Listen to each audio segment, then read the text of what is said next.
எல்லா பெருமைகளும் இறைவனுக்கே. நம் அனைவர் மீதும் இறைவன் புறத்திலிருந்து அமைதியும் சமாதானமும் நிறைவாக உண்டாகட்டும். இன்றைய தியான வகுப்பை தொடங்கலாம். காலை பிரார்த்தனை வாசிக்கலாம். அகிலங்களின் இறைவனே, அனைத்து பெருமைகளும் போற்றுதல்களும் உன் ஒருவனுக்கே உரியது. அனைத்தின் ஆதாரமும் நீ, அனைத்தின் தொடக்கமும் நீ, அனைத்தின் முடிவுகளும் உன்னிடமே. உன்னுடைய அருட்கொடையாம் இந்த நாளை உன்னுடைய திருப்பெயரால் நான் தொடங்குகின்றேன். எனது அறிவின் மற்றும் அறியாமையின் தீங்குகளிலிருந்து உன்னிடமே நான் பாதுகாவல் வேண்டுகின்றேன். எனது பெருமை மற்றும் பொறாமையின் தீங்குகளிலிருந்து உன்னிடமே நான் பாதுகாவல் வேண்டுகின்றேன். உலகத்தின் பொருள் மயக்கங்களும் என் மன இச்சைகளின் கெட்ட நோக்கங்களும் உன்னுடைய பொருத்தத்தை விட்டும் என்னை விலக்கிவிடாமல் இருக்க உன்னிடமே உறுதியாக நான் பாதுகாவல் வேண்டுகின்றேன். இன்னும் எனது தவறுகள் மற்றும் பாவங்களுக்காக உன்னிடமே நான் மன்னிப்பை வேண்டுகின்றேன். மன்னிப்பவனே, என்னை மன்னிப்பாயாக. நேர் வழியில் என்னை நிலைத்திருக்கச் செய்வாயாக. உன்னுடைய அருளை கொண்டும் கருணையை கொண்டும் உன் புறமிருந்து நற்குணங்களை கொண்டும் ஞானங்களை கொண்டும் என்றென்றும் என்னை நீ வழி நடத்துவாயாக. நீ என்னுடன் எப்போதும் இருந்து கொண்டிருப்பதை என்னை எப்போதும் உணர்ந்திருக்கச் செய்வாயாக. எனது எண்ணங்களிலும் பார்வையிலும் பேச்சுக்களிலும் செயல்களிலும் பொறுமையை கொண்டும் நன்மைகளை கொண்டும் எனக்கு வழிகாட்டுவாயாக. எனக்காக நீ நாடியிருக்கும் நன்மைகளை தவறாது நான் அடைந்து கொள்ள எனக்கு நீ உதவி செய்வாயாக. நீயே என் இறைவன், நீயே என்னுடைய பொறுப்பாளன், நீயே என் இறைஞ்சுதலை செவியேற்பவன். செவியேற்பவனே, படைப்பாளனே, புதிய படைப்பாக என்னை ஆக்கி தருவாயாக. புதிய வாழ்க்கையில் என்னை வாழ வைப்பாயாக. அமைதியும் சமாதானமும் ஆரோக்கியமும் ஞானங்களும் நன்மைகளும் மேன்மைகளும் குளிர்ச்சியும் கதகதப்பும் சோலைகளும் நீரோடைகளும் தூய உணவுகளும் உறவுகளும் நிறைந்த புத்தம்புதிய வாழ்க்கையை உன்னை கொண்டு நான் விரும்புகின்றேன். விருப்பங்களை அளிப்பவனே, ஏற்றுக்கொண்டேன் இறைவனே. புதிய வாழ்க்கையில் என்னை வாழச் செய்வாயாக. புதிய படைப்பாய் என்னை ஆக்கித் தருவாயாக. உன்னுடைய அருட்கொடையாம் இந்த நாளை உன்னுடைய திருப்பெயரால் நான் தொடங்குகின்றேன். பெருமைகளும் புகழ்களும் உன் ஒருவனுக்கு.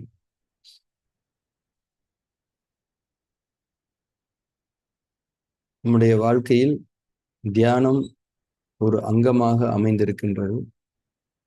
நம்முடைய வாழ்க்கையை தியானம் இன்னும் அழகூட்டுகிறது. நம்முடைய வாழ்க்கையை தியானம் உயிர்ப்புள்ளதாக நிலைத்திருக்க செய்து கொண்டிருக்கிறது. தியானம் என்பது ஒரு தூய்மையான இறை வழிபாடு என்பதை நாம் உணர வேண்டும். ஆன்மீக மரபில் நம்முடைய மனதை நம்முடைய வீடு என்று சொல்வார்கள். நம்முடைய மனதை நம்முடைய வீடு என்று சொல்வார்கள். நம்முடைய உண்மையான வீடு நம்முடைய மனம்தான். இங்குதான் நாம் வசிக்கிறோம். நம்முடைய மையம் இங்குதான் இருக்கிறோம். தியானம் என்பது நம்முடைய இந்த வீட்டை தூய்மைப்படுத்தக்கூடிய ஒன்றாக இருக்கிறது. நாம் வீடுகளில் வசித்துக் கொண்டிருக்கிறோமே, கட்டிடங்களால் ஆன வீடுகள், இவைகளை எப்படி நாள்தோறும் நாம் தூய்மைப்படுத்தி சுத்தப்படுத்தி அதை கண்குளிர்ச்சியாக வைத்துக் கொண்டிருக்கின்றோம், வைத்துக் கொண்டிருக்க வேண்டும். அதே போல நம்முடைய உண்மையான வீட்டை நாம் ஒவ்வொரு நாளும் பல்வேறு விதமான அசுத்தங்களிலிருந்து கெட்ட சக்திகளிலிருந்து தூய்மைப்படுத்தி கொண்டிருப்பவர்களாகவே இருக்க வேண்டும் என்பதை நாம் உணர்ந்து கொள்ள வேண்டும். இறைவன் புறத்திலிருந்து அதற்கான ஒரு வாய்ப்பாக கொடுக்கப்பட்டிருப்பதுதான் தியானம் என்பதை நாம் உணர்ந்து கொள்ள வேண்டும். இறைவனுக்கு நாம் என்றென்றும் நன்றியோடு இருக்க வேண்டும். அதிலும் இந்த ஆதிமூல தவம் என்பது இறைவன் வழங்கி இருக்கக்கூடிய ஒரு மாபெரும் தகுதி. அதாவது ஆதிமூல தவத்துல என்ன சொல்றோம்னா, இறைவன் உங்களை பார்க்கிறான், நீங்க இறைவன் முன்னாடி உட்கார்ந்து இருக்கிறீங்க. நேருக்கு நேராக இறைவன் உங்களை நேருக்கு நேராக பார்த்து கொண்டிருக்கின்றான். நீங்களும் இறைவன் முன்னால் அமர்ந்திருக்கிறீர்கள். இறைவனுடைய பார்வை முழுமையாக உங்கள் மீது விழுந்து கொண்டிருக்கிறது என்பதாகத்தான் ஆதிமூலத்தவத்தில் நாம் புரிந்து கொள்கின்றோம். இது ஒரு சத்தியமான உணர்வு. இந்த உணர்வு எப்போதும் நமக்கு இருப்பதில்லை. ஆனால் இறைவன் எப்போதும் நம்மை பார்த்து கொண்டிருப்பவனாகத்தான் இருந்து கொண்டிருக்கின்றான். இந்த ஆதிமூல தவத்துக்கு வரும்போதுதான் நமக்கு இந்த உணர்வு வருது. இதை நம்ம புரிஞ்சுக்கணும். அப்போ இறைவனுடைய அழைப்பின் பேரில் தான் இந்த உணர்வை நாம் கிடைக்க பெற்றவர்களாக இருக்கின்றோம். இறைவன் யாருக்கு இந்த அழைப்பை கொடுக்கிறான் என்றால், யார் நேர்வழியில் தங்களுடைய சிறு முயற்சிகளை கொண்டு முயன்றார்களோ அவர்களுக்கு இன்னும் அவன் நேர்வழியை அதிகமாக்குவதற்காக அவனை நெருக்கப்படுத்தி கொண்டிருக்கின்றான் என்பதாகவே இதனை நாம் புரிந்து கொள்ள வேண்டும். இப்போ நம்ம ஒருத்தர் கூட பழகுறோம். நமக்குன்னு ஒரு நேச்சர் இருக்குது, ஒரு குவாலிட்டி இருக்குது. அப்படியானவங்களோட தான் நம்ம பழகுவோமே, பழகணுமே. இன்னும் நெருக்கமா நீங்க பழகிட்டீங்க அப்படிங்கும்போது அடிக்கடி நீங்க மீட் பண்ணிப்பீங்க. எங்கேயாவது ஒண்ணா சேர்ந்து வெளியில போவீங்க, ஷேர் பண்ணிப்பீங்க, உணவுகளை பரிமாறிக்கொள்வீர்கள். இன்னும் கொஞ்சம் நெருக்கமாயிட்டீங்களா, உங்க வீட்டுக்கு அவங்கள இன்வைட் பண்ணுவீங்க, அவங்க உங்க வீட்டுக்கு இன்வைட் பண்ணுவாங்க. அந்த மாதிரி இறைவனுடனான நெருக்கம் என்பதுதான் இந்த ஆதிமூல தவம். இறைவன் நேரடியாக நான் உங்களை பார்த்து கொண்டிருக்கின்றேன், என்னுடைய பார்வை உன் மீது விழுந்து கொண்டிருக்கிறது, நீ என்ன நினைக்கிறாய், உன்னுடைய நோக்கம் என்ன, உன்னுடைய நிலைப்பாடு என்ன என்பதை நான் பார்த்து கொண்டிருக்கின்றேன். நீ எனக்கு நெருக்கமாக இருக்கிறாய் என்பதை உணர்ந்து கொள் என்பதை இறைவன் அறிவிக்கின்றான். ஏனென்றால் இறைவன் நம்மை அழைத்திருக்கின்றான், நம்மை கண்ணியப்படுத்தி இருக்கின்றான், நம்மை நேர்வழிக்காக தேர்ந்தெடுத்திருக்கின்றான் என்பதை உணர்ந்து கொள். இது இறைவனோடு நெருக்கமாக இருக்கக்கூடிய ஒரு நிலை. நிச்சயமாக ஒரு ஆன்மீக நெறிமுறையில் ஒரு உயர்வான நிலை என்பதை நாம் உணர்ந்தவர்களாக இருக்க வேண்டும். ஆதிமூல தவம் என்பது நிச்சயமாக எந்த சந்தேகமும் இல்லாமல் இறைவன் நம்மீது திருப்தி கொண்டிருக்கக்கூடிய நிலை. இதை நாம் தக்க வைத்துக் கொள்ள வேண்டும் என்ற உள்ளட்சத்தோடு இந்த ஆன்மீக செயல்முறையில், இந்த புனிதமான செயல்முறையில் நம்மை ஈடுபடுத்தி கொண்டவர்களாக இருக்க வேண்டும். இதுல அடிப்படை படி என்பது இந்த தன்னந்தனிமை தவ உணர்வு நெறி என்பதாகும். அதாவது ஆதிமூல தவத்தை செய்ய தொடங்குவதற்கு முன்னால் இந்த தன்னந்தனிமை தவ உணர்வு தன்மையை நாம் மேற்கொள்ள வேண்டும். அது என்ன? நான் இந்த உலகத்தில் தனியாக இருக்கின்றேன், யாரும் இல்லை, அனைவரும் போய் சேர்த்து விட்டார்கள், நான் மட்டும் இந்த உலகத்தில் தன்னந்தனியாக இருந்து கொண்டிருக்கின்றேன் என்ற உணர்வை உறுதிபட மேற்கொள்ளுவதாகும். அந்த தன்னந்தனிமை தவ உணர்வு நெறி என்பது எதற்காக? நம்முடைய இருப்பின் ஆழத்தில் உறுதி பெறுவதற்காக. நம்முடைய இருப்பின் உண்மை என்பதும் அதுதான். தன்னந்தனிமை, தனியானவர்கள், தனியாகவே நாம் வந்தோம், சமூகத்தோடு வாழ்கிறோம், இருந்தாலும் நாம் தனியாகத்தான் நம்முடைய இருப்பை கொண்டிருப்பவர்களாக இருக்கிறோம். அந்த தன்னந்தனிமை தவ உணர்வு நெறியில் நாம் நிலைத்திருக்க வேண்டும். நிலைத்திருந்துவிட்டு பின்னர் ஆதிமூல தவத்தை தொடங்க வேண்டும். இப்போது நாம் தியானம் தொடங்கலாம். நம்முடைய கண்களை மூடி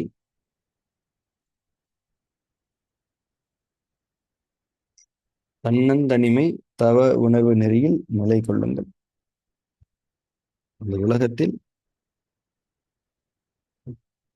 என்னை தவிர யாரும் இல்லை, நான் மட்டும்தான் இருந்து கொண்டிருக்கின்றேன். என்னுடைய கணவனோ, மனைவியோ, பிள்ளைகளோ, உறவினர்களோ, பெற்றோர்களோ யாரும் இல்லை. அனைவரும் போய் சேர்ந்து விட்டார். நான் மட்டும்தான் இருந்து கொண்டிருக்கிறேன், தன்னந்தனியாக. இந்த உணர்வில் உறுதி கொள்ளுங்கள். இது கற்பனை உணர்வு அல்ல, இது ஒரு சத்திய உணர்வு. தன்னந்தனிமை தவ உணர்வு நெறி.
தொடர்பு கொள்வதற்கு எந்த மனிதர்களும் இல்லை.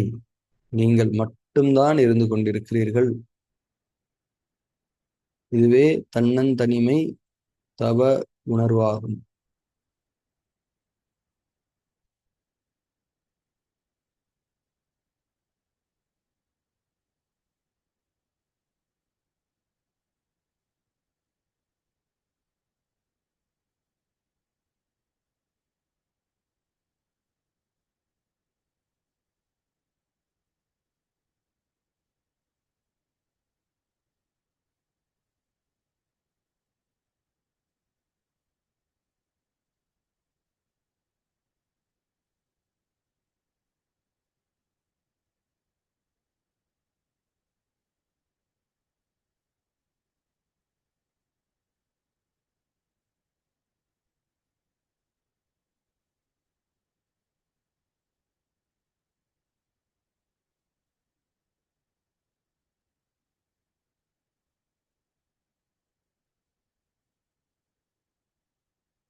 எண்ணங்கள் நிறைய ஏற்படலாம், எழுச்சி பெறலாம்.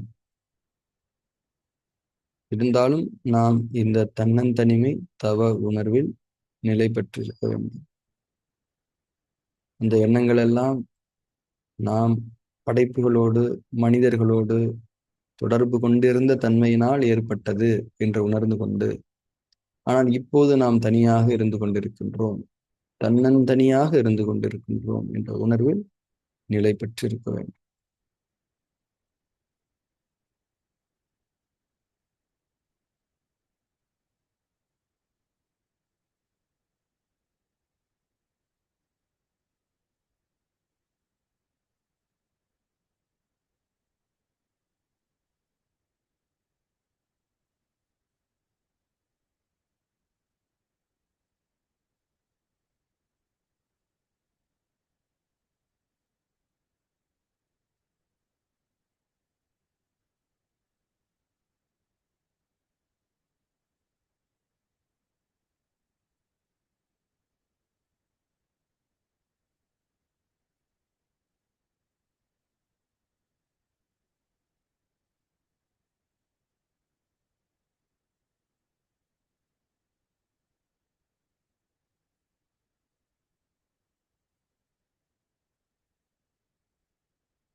தன்னந்தனிமை தவ உணர்வு நெறியை நாம் மேற்கொண்டவர்களாக இருந்து கொண்டிருக்கின்றோம்.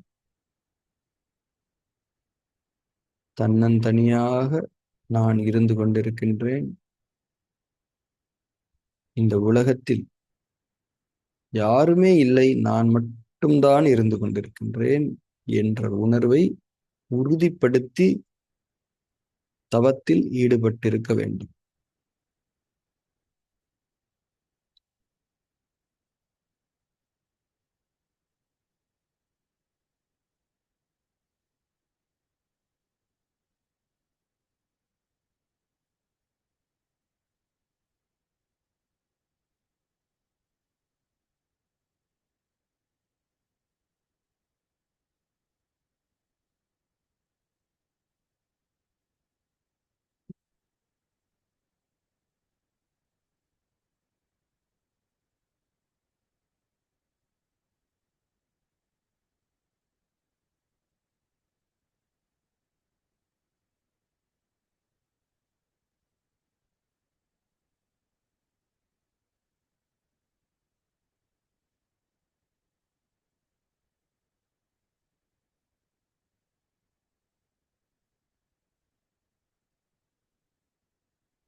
மூச்சு கவனிக்கப்படலாம், எண்ணங்கள் எழுச்சி பெறலாம், சென்சேஷன்ஸ் வரலாம், தூக்கம் வரலாம்,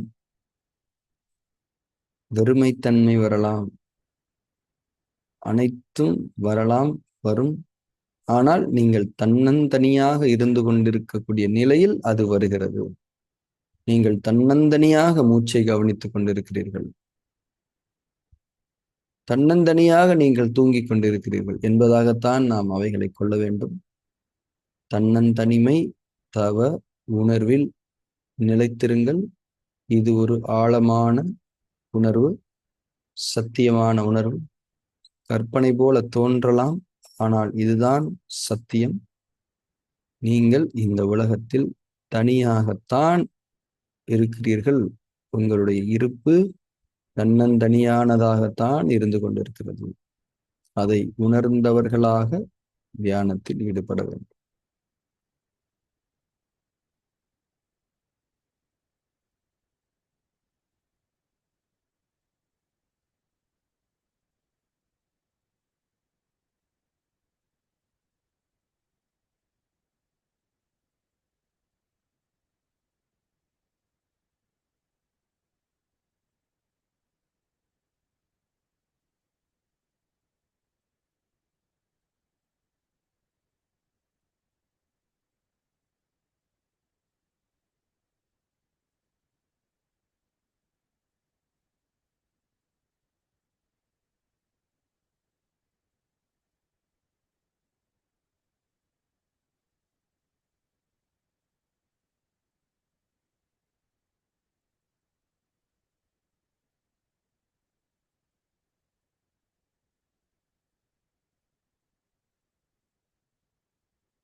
தன்னந்தனிமை தவ உணர்வு நெறியில் நாம் நிலை பெற்றிருக்கின்றோம்.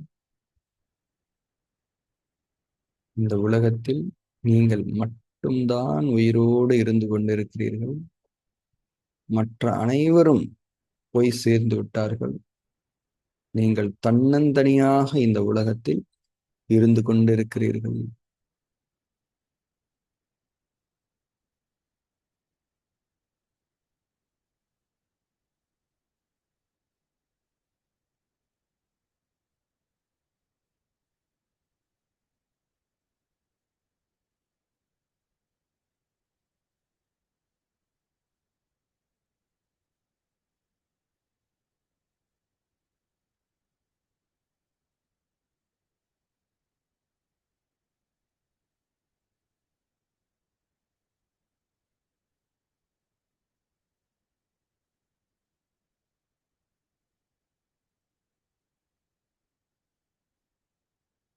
இப்போது ஆதிமூல தவம் செய்ய தொடங்குகிறோம். தனியாக இருக்கக்கூடிய நீங்கள், தன்னந்தனியாக இருக்கக்கூடிய நீங்கள் இறைவன் முன்னால் அமர்ந்திருக்கிறீர்கள். தன்னந்தனியாக உங்கள் முன்னால் உங்களுடைய இறைவன், அகிலங்களின் இறைவன், உங்களை படைத்தவன் அமர்ந்திருக்கின்றான். அவனுடைய இருப்பு உங்கள் முன்னால் இருந்து கொண்டிருக்கிறது. அவனுடைய பார்வை உங்கள் மீது விழுகிறது. நேரடியாக உங்களை அவன் நேரடியாக கவனிக்கிறான், உற்று நோக்குகிறான். அவனுடைய பார்வையில் உங்கள் உடலும் மனமும், மனதின் எண்ணங்களும் நோக்கங்களும் உயிரும் இன்னும் சகலமும் அவன் பார்வைக்கு தெள்ளத் தெளிவாக தெரிகிறது. அனைத்தையும் அவனுடைய பார்வை அடைகிறது.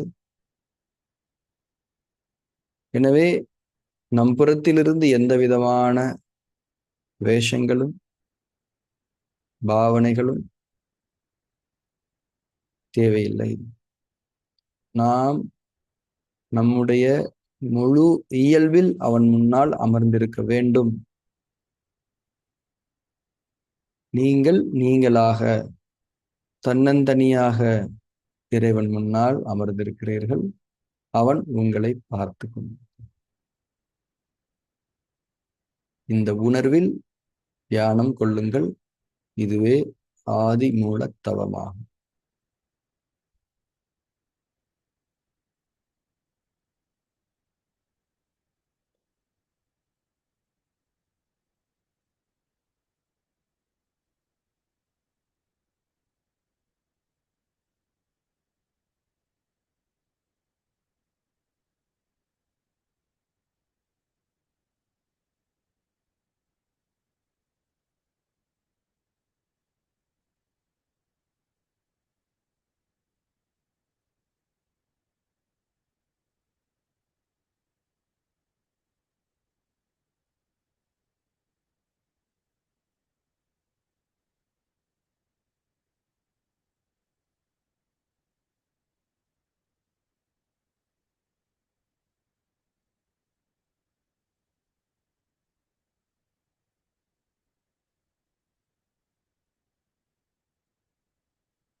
இறைவன் முன்னால் நீங்கள் அமர்ந்திருக்கின்றீர்கள்.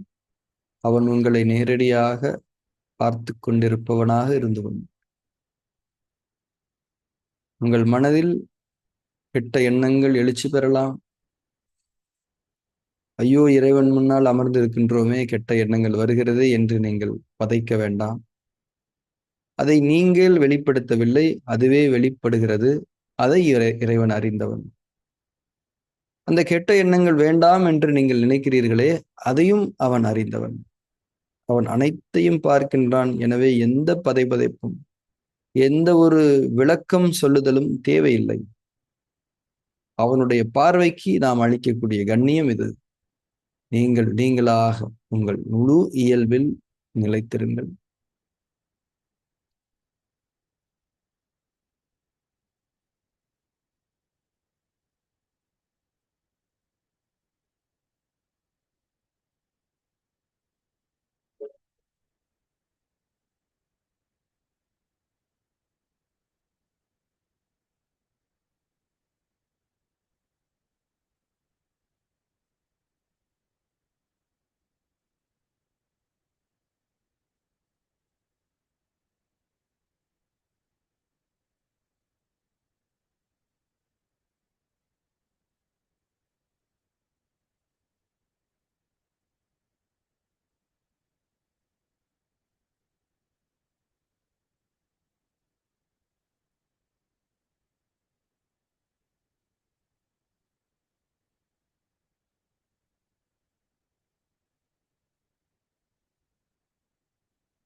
ஆதி மூலத்தவம் இயற்றிக் கொண்டிருக்கின்றீர்கள். இறைவன் முன்னால் அமர்ந்திருக்கிறீர்கள். இறைவன் உங்கள் முன்னால் உங்களை நேரடியாக பார்த்து கொண்டிருப்பவனாக இருந்து கொண்டிருக்கிறான். அவன் நீங்கள் முற்படுத்தியதை அறிந்தவன். உங்களுக்காக என்ன வரவிருக்கிறதோ அதையும் அவன் அறிந்திருக்கின்றான். நம்முடைய நோய்களை அவன் அறிந்தவன். நம்முடைய பொய்களை அவன் அறிந்தவன். நம்முடைய நோக்கங்களை அவன் அறிந்தவன். அனைத்தையும் அறிந்தவன். நாம் நன்மைகளை விரும்புகிறோம் என்பதையும் அவன் அறிந்தவன். தீமைகளில் சிக்கி இருக்கின்றோம் என்பதையும் அவன் அறிந்திருக்கின்றான். அவன் முன்னால் நீங்கள் வெறுமனே அமர்ந்திருங்கள், அவனுடைய பார்வை நம்மை விடுவிக்கும். தீமைகளிலிருந்தும் பாவங்களிலிருந்தும் கெட்ட சக்திகளின் ஆதிக்கங்களிலிருந்தும் அந்த தூய்மையான பார்வை நம்மை விடுவிக்கும். அந்த பார்வையில் நீங்கள் பணிந்திருங்கள். தன்னந்தனியாக இருக்கக்கூடிய நீங்கள் இறைவன் முன்னால்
இறைவன் முன்னால் நீங்கள் அமர்ந்திருக்கிறீர்கள். இறைவன் உங்களிடம் எந்த கேள்வியும் கேட்பவன் இல்லை. அவனுடைய பார்வையே ஒரு கேள்விதான்.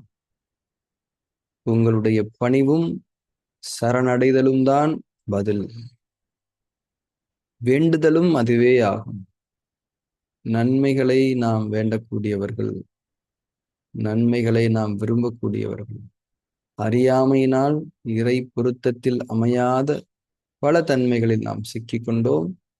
இருந்தாலும் நாம் மீள வேண்டும், இறை பொருத்தத்தில் வாழ வேண்டும் என்ற விருப்பம் நம்முடைய மனதில் இருக்கிறது. இறைவன் அந்த விருப்பத்தை பார்த்து கொண்டிருக்கின்றான். அவனை தவிர அதை பார்க்க முடியாது. அவனுடைய பார்வை அந்த விருப்பத்தின் மீது. எனவே சமாதானம் கொள்ளுங்கள். இறைவன் முன்னால் முழு சமாதானத்தோடு அமர்ந்திருங்கள்.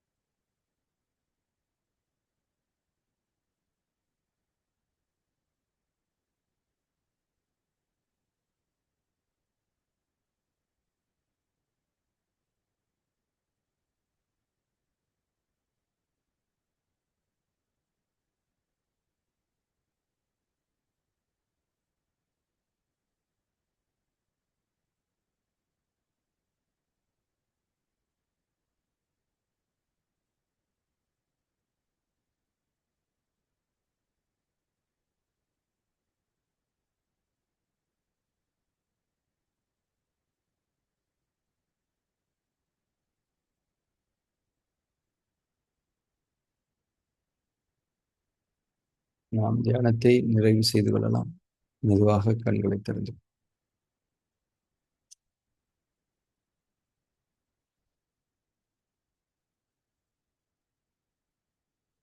ஆதிமூல தவத்தினுடைய அனுபவங்களை படிப்படியாக நீங்கள் ஏற்றுக்கொள்ளுங்கள், உணர்ந்து கொள்ளுங்கள்.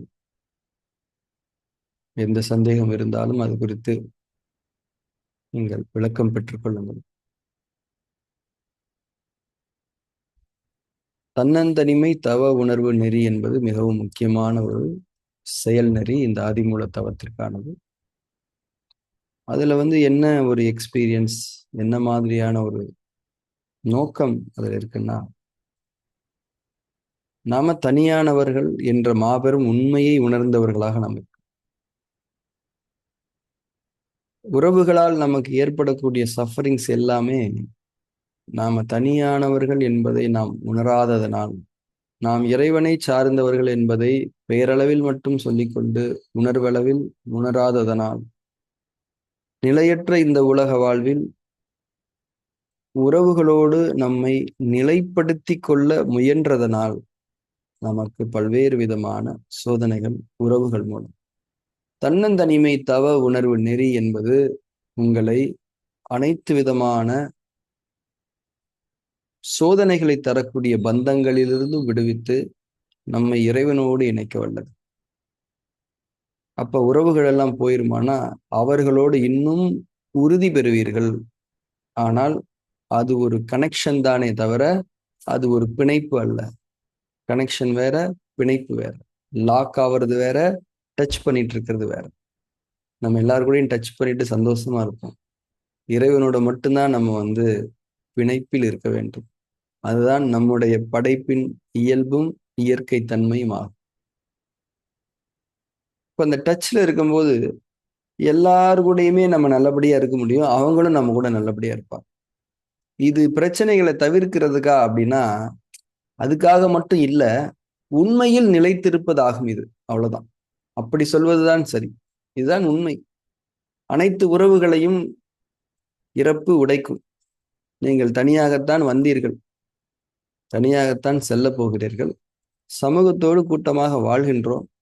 ஆனாலும் நாம் தனித்துவமானவர்கள், தன்னந்தனியானவர்கள் என்பதுதான் நம்முடைய அடிப்படை இயல்பு. நாம் அதைத்தான் நாமுமே விரும்புகிறோம். எல்லா நேரமுமே நம்ம கூட்டமா இருக்கிறதுக்கு விரும்புறது இல்லை. கொஞ்ச நேரம் நான் தனியா இருக்கேன். அப்பதான் நீங்க நீங்களா இருக்கிறீங்க. உண்மையான ஒரு சந்தோஷத்தில் இருக்கிறீங்க. இறைவனோடு இணைப்பில் இருக்கிறீர்கள். அதனாலதான் அந்த திருப்தி. உங்களுடைய இயல்பு அதுதான். எனவே தன்னந்தனிமை தவ உணர்வு நெறியில் நாம் நிலை பெற பழகி கொள்ள வேண்டும். இந்த தவ செயல்முறையில் இன்னும் இன்னும் இறைவன் நாடிய வழிகாட்டல்களை, கற்றல்களை நாம் வரக்கூடிய வகுப்புகளில் பகிர்ந்து கொள்ளலாம். நாளைய தியான வகுப்பில் நாம் சிந்திக்கலாம். Thank you very much. Have a good day.